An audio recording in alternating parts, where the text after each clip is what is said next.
క్రీస్తునందు ప్రియమైన వారులారా, శుభాలు. ఎలా ఉన్నారు? బాగున్నారా?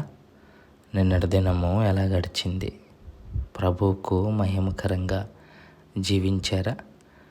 జీవించినట్లయితే ఆయనకు స్తుతులు. లేని ఎడల ఆయన మనల్ని క్షమించునుగాక.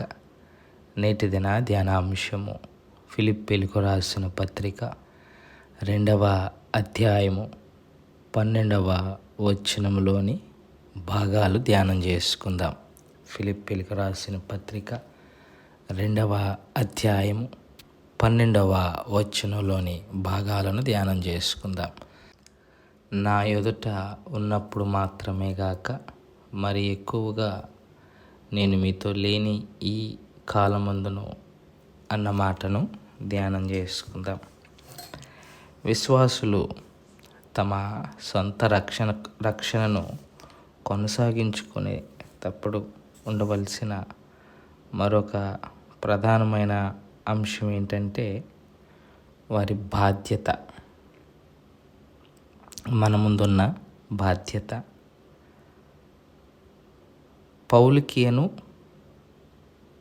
ఫిలిప్పీ సంఘానికి మంచి రిలేషన్షిప్ ఉంది. అది మనం ముందు ఉన్న పత్రికల్లో చూసాం. ఫిలిప్పీ సంఘానికి పౌలు అన్నీను ఆత్మీయంగా ఏది సమస్య వచ్చినా ఫిలిప్పు సంఘము పౌలు వైపే చూస్తుంది. పౌలును ఫిలిప్పీ సంఘము ప్రేమించటంలో లేకపోతే పౌలు వైపు చూసే విషయంలో అతిశయోక్తి ఏం లేదు. ఎందుకంటే కొత్త నిబంధన గ్రంథము సింహభాగము పౌలు రాసిందే. పౌలు ఈ భూప్రపంచం మీద దేవుని వాక్యాన్ని ప్రకటించిన ఏకైక వ్యక్తి ప్రభు తర్వాత అని చెప్పే విషయంలో ఎలాంటి అతిశయోక్తి లేదు. మరి ఆయన కాపరి తత్వం కింద పనిచేసిన ఫిలిప్పీ సంఘము ఖచ్చితంగా ఆయన మీదే ఆధారపడి ఉంటుంది. దీన్ని కాస్త పౌలు సున్నితంగా డీల్ చేస్తున్నాడు. ఏమనంటే ఫిలిప్పీ సంఘం పూర్తిగా పౌలు మీద ఆధారపడి ఉంది. ఎంతలా ఆధారపడి ఉందంటే వారి విశ్వాస జీవితం పౌలు ఉన్నప్పుడు పౌలు లేనప్పుడు అన్నట్టుగా తయారైంది. అంటే పౌలు ఉన్నప్పుడు ఎలాంటి సమస్య లేకుండా ఉన్నారు. కారణం ఏంటంటే పక్కనే ఉన్నాడు, దగ్గరే ఉన్నాడు. ఏదన్నా వచ్చిన వెంటనే సమస్య పరిష్కరించి ఖండించి సరిచేసేవాడు. సో పౌలు ఉన్నప్పుడు చాలా జాగ్రత్తగా తమ విశ్వాస జీవితాన్ని కొనసాగించుకున్నారు. ఎప్పుడైతే పౌలు దూరం అయ్యారో, అంటే చెరసాల్లోకి వెళ్ళిపోయారో, ఇక వారి మధ్య ఉన్న కాంటాక్ట్ తెగిపోవటం, అప్పుడప్పుడు అడపాదడప పత్రిక లేదా సమాచారం, ఎవరైనా అక్కడి నుంచి వచ్చిన వారి ద్వారా సమాచారం తప్ప వ్యక్తిగతంగా కూర్చొని వారి యొక్క ఆత్మీయ సమస్యలను తీర్చే పరిస్థితి వాళ్ళు లేరు. ఇది పౌలు యొక్క భయం కూడా. ఎందుకంటే బాబు, రక్షణను కొనసాగించుకోవటం అన్నది నా మీద ఆధారపడినదై ఉండకూడదు అన్నది పౌలు యొక్క ఉద్దేశం.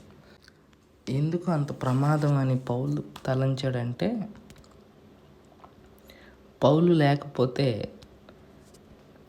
వీళ్ళు ఏదన్నా జరిగినప్పుడు, ఏదన్నా పాపం జరిగినప్పుడు లేదా తప్పు జరిగినప్పుడు పరిస్థితులను, మనుషులను బ్లేమ్ చేయటం అలవాటైపోతుంది మనుషులకి. ఇప్పుడు ఎవరైనా తప్పు చేసామనుకోండి, మనం సాధారణంగా ఏం చేస్తుంటాం? పరిస్థితులను బ్లేమ్ చేస్తుంటాం.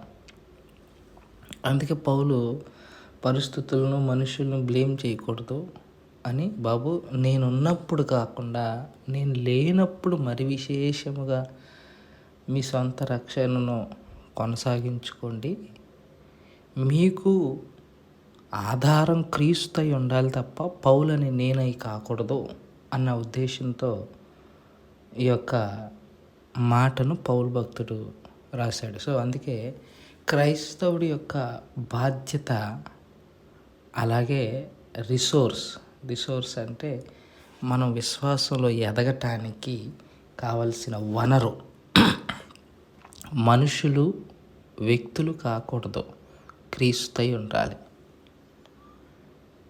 మనం చూస్తాం చిన్నపిల్లలు తల్లిదండ్రులు ఉన్నప్పుడు ఒకలాగా, తల్లిదండ్రులు లేనప్పుడు ఇంకోలా ప్రవర్తిస్తుంటారు. ఇప్పుడు వారి యొక్క ప్రవర్తన ఎవరి మీద ఆధారపడి ఉంది? తల్లిదండ్రుల మీద. అలా కాకూడదు.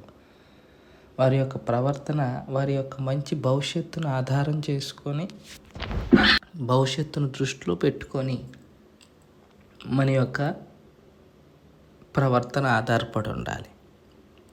ఇక్కడ పౌలు కూడా, నేను మీ భక్తికి, మీ విశ్వాసానికి ఆధారం కాకూడదు, క్రీస్తు మాత్రమే మీ విశ్వాసానికి, మీ భక్తికి ఆధారం అవ్వాలి. అందుకే నేనున్నప్పుడు ఎట్లాగైతే ఉన్నారో, మరి విశేషంగా నేను లేనప్పుడు ఇంకా ఎక్కువగా.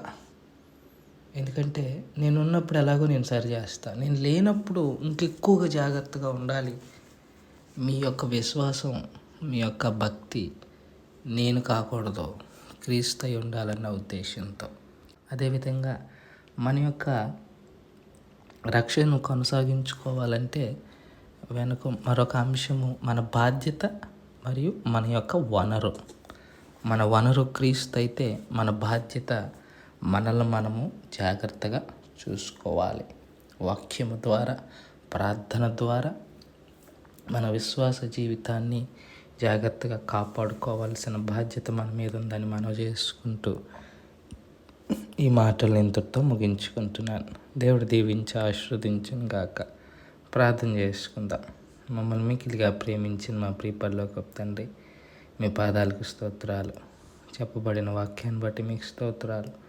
విన్న వాక్యం మా హృదయంలో భద్రపరచుకొని వాక్యానుసారంగా జీవించగలిగిన కృపాభాగ్యం నాకు, మాకు అందరికీ దయచేయగలరని మనవి చేసుకుంటూ యేసుక్రీస్తు ప్రభు వారి పుణ్యనామములో అడిగి వేడుకుంటున్నాం తండ్రి.